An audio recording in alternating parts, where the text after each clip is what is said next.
terakhir saya beri ijazah tentang Al-Fatihah ya, karena ini surat yang populer. Kalau saya ijazahi Quran 30 juz pasti sampean nggak hafal. Atau ijazah surat Baqarah, kalau mau Baqarah mau. Ijazahi surat Baqarah mau 2 juz setengah. Mau Mas Asep? Ya Fatihah aja yang gampang ya. Nah, ya kulhu Fatihah ini paket ringan ini. Tapi pahalanya apa? Besar. Ini beda ya, artinya selama ini mungkin Anda baca tapi monoton ya. Tapi ini saya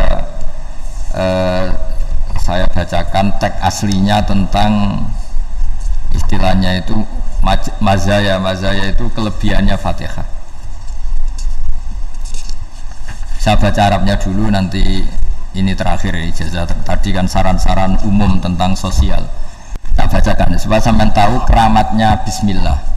Nah sebelum saya bacakan Bismillah Fatihah, tak beritahu tentang ilmu tafsirnya karena ini penting sekali. Fatihah itu dawuhnya Allah, tentu itu dawuhnya Allah. Saya ulang lagi, itu kalamullah. Tapi yang sudah diberikan kesampaian ke kita semua, sehingga seakan-akan itu menjadi dawuhnya kita ke Allah. Jangan salah loh ya, Fatihah itu dawuh Allah tapi sudah diberikan ke kita, sehingga posisi kita itu yang punya itu. Nah kenapa ini perlu dijelaskan? Karena nanti ada kalimat iyyaka na'budu wa iyyaka nasta'in. Kalau itu masih kalam Allah, berarti Allah ngomong ke kamu, ngendikan ke kamu, kepadamu aku menyembah. Masa Allah menyembah kamu? Nah, sehingga ilmu tafsir itu menyelesaikan itu dulu ya. Saya ulang lagi ya, sebelum sampean sering baca Fatihah, aku yakin ya sering baca. Tapi barokahnya tidak paham itu tidak pernah janggal.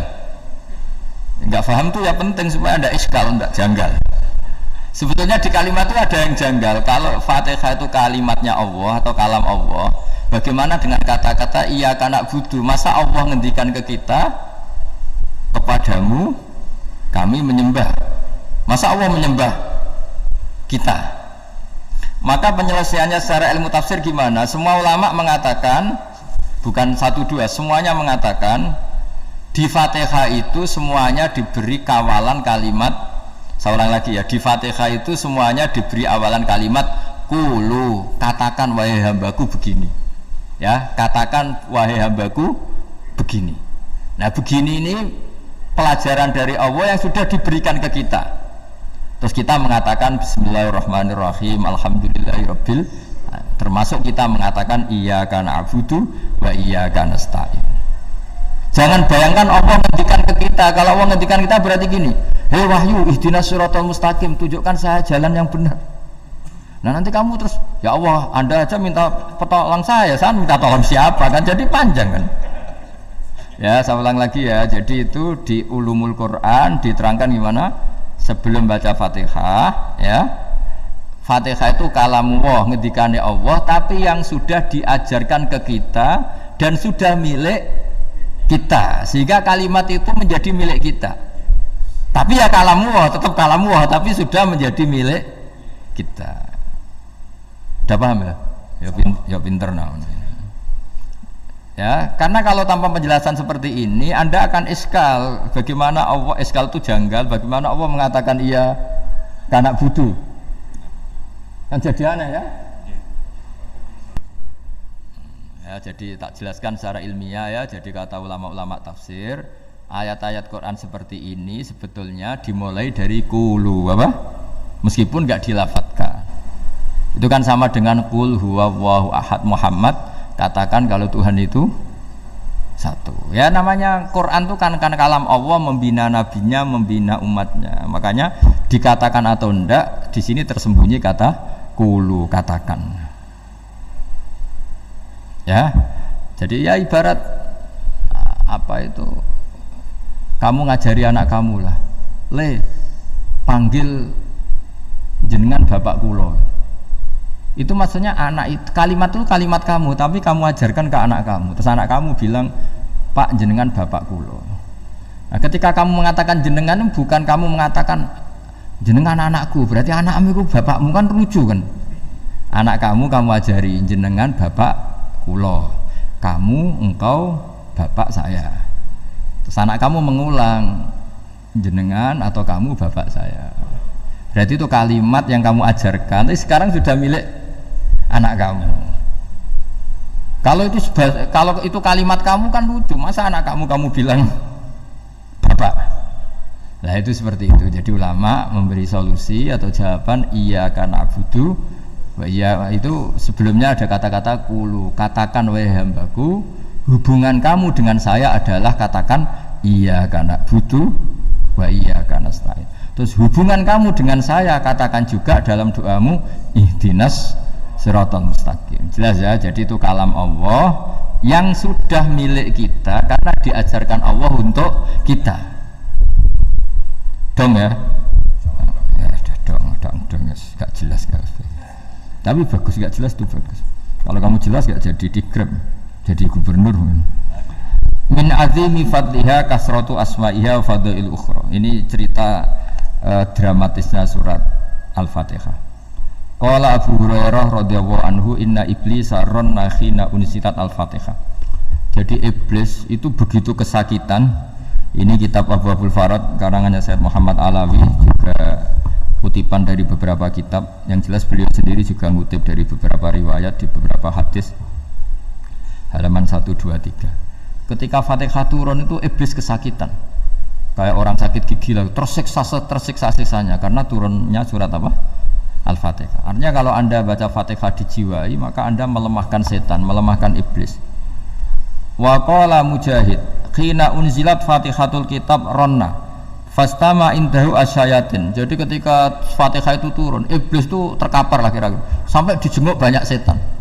Jadi gambarnya di ICU lah kira-kira gitu kalau sekarang itu, entah COVID entah enggak tahu, pokoknya di ICU sampai dijenguk banyak setan. Enggak tahu bawa apa enggak tahu, pokoknya dijenguk banyak setan. Nah nyangoni karena ini apa? Ketuanya apa? Pingsan, sakit. Jadi iblis itu sakit sampai dijenguk anak buahnya setan-setan. Ya semoga kalian semua tidak kenal setan. Kalau kenal berarti teman apa? Wa qalu misla dzalik wa qala lahum laisa mimma taquluna syai'un walakin unzilat suratun laisa ajru qailiha illa an harrama alaihi nar jahannam. Saya ini bukan sakit fisik kata iblis. Kamu tidak usah jenguk saya, datangkan dokter terbaik, tidak usah. Saya ini tidak sakit fisik. Saya ini sakit karena ada surat yang diturunkan, yang pahala yang melafatkan surat itu pasti selamat dari neraka. Padahal misi terbesar saya ini supaya manusia masuk neraka. Sekarang punya tamengnya. Wah pusing kan? Ya seperti orang lah goda sampean, ternyata sampean setia, itu kan pusing. Nah ternyata tidak setia, itu yang akhirnya ribet kan itu.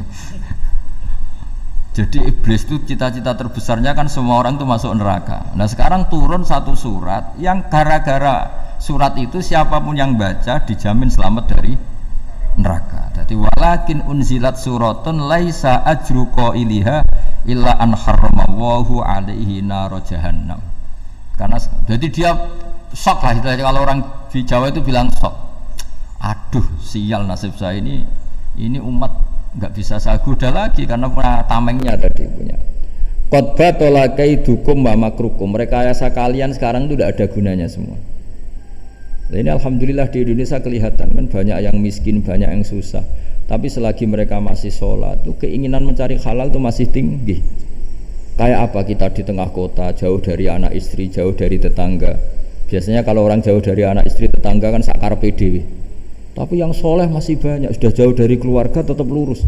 Loh kalau yang dekat lurus kan wajar, konangan wong akeh. Kan. Ini sudah jauh masih lurus. Nah ini nggak lepas dari barokahnya surat apa? Surat Fatihah tadi. Jadi karena ada surat yang menjamin pelafalnya atau qailiha terbebas dari api neraka. Wa qalat asyayatinu lahu is ayusai'an ta'muruna ya maulana. Faqala lahum idhabu wajtahidu hatta tukhfilu qulubahum hatta la yaqulu hadhihi surah. Lalu kita gimana? Jari para setan gitu. Lalu kita gimana? Terus kata iblis, sudah bikin mereka lupa sehingga tidak baca lagi. Selagi masih baca kita pasti keok. Jadi kalau sampean sudah jarang baca Fatihah itu berarti sudah bagian dari kemenangan apa? Iblis. Jadi kalau sampean sudah jarang baca Fatihah itu berarti bagian dari kekalahan Anda, kemenangan iblis. Masih sering baca? Berapa kali? Terus apa lagi?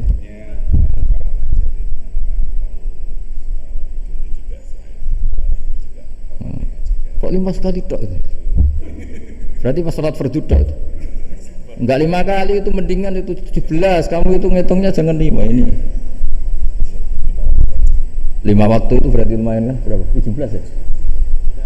Ya. 17 ya? Ya. 17 tapi kalau makmum tuh sering separuh kan, apalagi makmum tarawih. Ya kan? Makmum tarawih itu bacanya Fatihah ada yang sempurna enggak ya? Ya enggak lah. Baru alhamdulillahirabbil alamin imam rukuk ikut rukuk gitu. Makmum kan yang tarawih lah, Mas. Kalau tarawih jarang sempurna ya. Fatihahnya itu. Kan imam sudah rukuk. Kamu bacanya Fatihah sampai mana biasanya? Baru setengah ya. Ya paling pas tarawih aja kan enggak sempurna ya. Apalagi kalau imamnya sing kilat tuh, waduh malah. Nah, ketika Fatihah itu sebegitu keramatnya, sebegitu topnya, itu setan rapat, singkat cerita itu yang tadi dipimpin oleh iblis yang sedang terkapar apa? Terus tali obatnya nggak ada, cuma dia shock karena ada surat yang turun yang melafatkan itu pasti selamat dari apa? Neraka. Nah ini gimana saran Anda? Terus sarannya adalah bikin orang-orang itu lupa tidak baca Fatihah. Nah ini rapatnya iblis. Idzabu wajtahidu hatta tughfilu qulubahum hatta la yaqulu hadis surah. Kala yuksiru qira'ataha wa la yakunu lahum ajrun wa thawabun bal yakunu lahum adzabun wa iqabun. Jadi saya mohon selama ini Anda sudah baca, tapi mungkin hanya rutin saja. Napa rutin saja? Jadi barokahnya ngaji ini kamu punya kekuatan atau punya semangat membaca karena ini surat yang luar biasa. Ibarat gini, kalau sampean tanya, saya juga sering mikir, masa Gus hanya surat kok punya kekuatan seperti itu?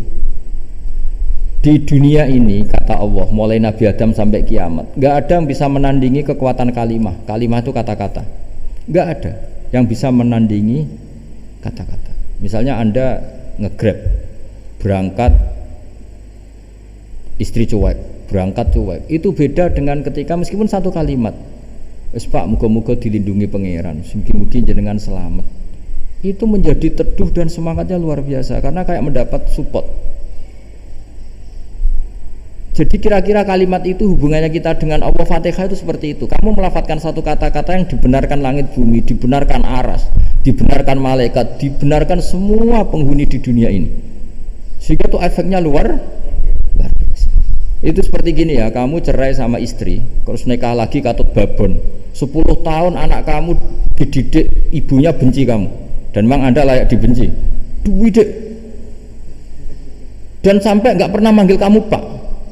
Suatu saat kamu tentu rindu kan, ingin dipanggil bapak oleh anak kamu. Suatu saat anak ini manggil kamu Pak E. Wah, itu senengnya bukan main, hanya sebuah kata-kata.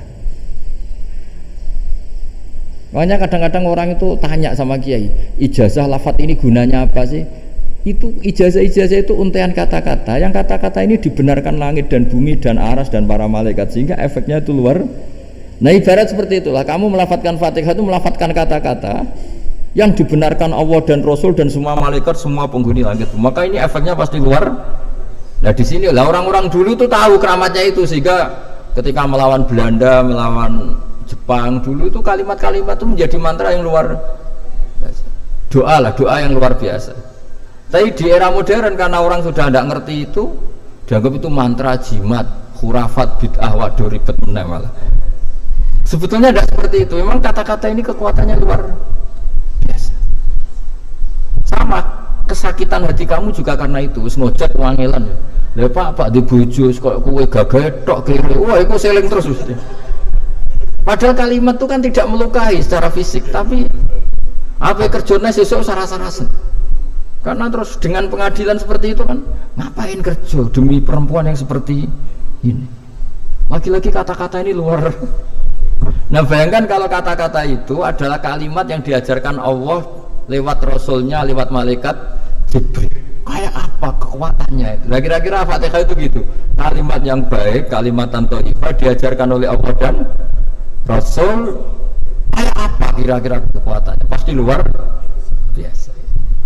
Wong support yang dikatakan istri kita, anak kita aja luar biasa, apalagi ini support yang diajarkan Allah dan Rasul. Ya makanya saya mohon kalau baca Fatihah, baca kalimat-kalimat thayyibah ketika sholat itu dijiwai. Ya misalnya Rabbana lakal hamdu mil'us samawati wa mil'ul ardi wa mil'u ma syi'ta min syai'im. Engkau zat yang layak dipuji dan pujian ini memenuhi langit dan bumi. Karena kita tahu nggak ada sejengkal di alam raya ini kecuali di situ ada rahmat Allah. Misalnya kamu bisa lewat sampai rumah saya, kamu mungkin anggap biasa saja. Coba kalau ngalami likuifaksi, tahu-tahu bumi ini ambles, bisa ngelewati yang likuifaksi itu luar. Tanyakan orang pernah ngalami likuifaksi di Sulawesi, itu melihat bumi bisa diinjak nggak ambles itu, wah luar. Dan sampai nggak ngalami itu sehingga lewat bumi ya biasa aja. Coba kalau ngalami seperti tidur, ya biasa aja. Coba kalau ada gempa, bahwa bumi tenang ini sudah nikmat yang luar biasa. Masa kamu ngakuin nikmat nunggu digituin? Ya kan? Nah, itu. Makanya baca Fatihah dijiwai lah bahwa ini kalimat yang luar biasa. Nah, saya teruskan.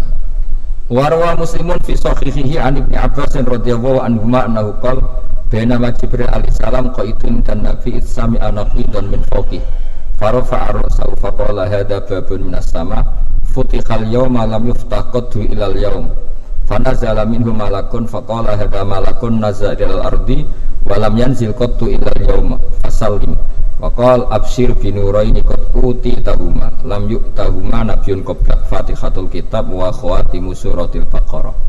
Jadi suatu saat Jibril ini jagongan kira-kira gitu sama Rasulullah, tahu-tahu langit pun gemuruh. Langit gemuruh kata Jibril, terus semuanya ngangkat kepala ke langit. Ini pintu langit baru ini dibuka, yang sebelumnya tidak pernah dibuka seperti ini.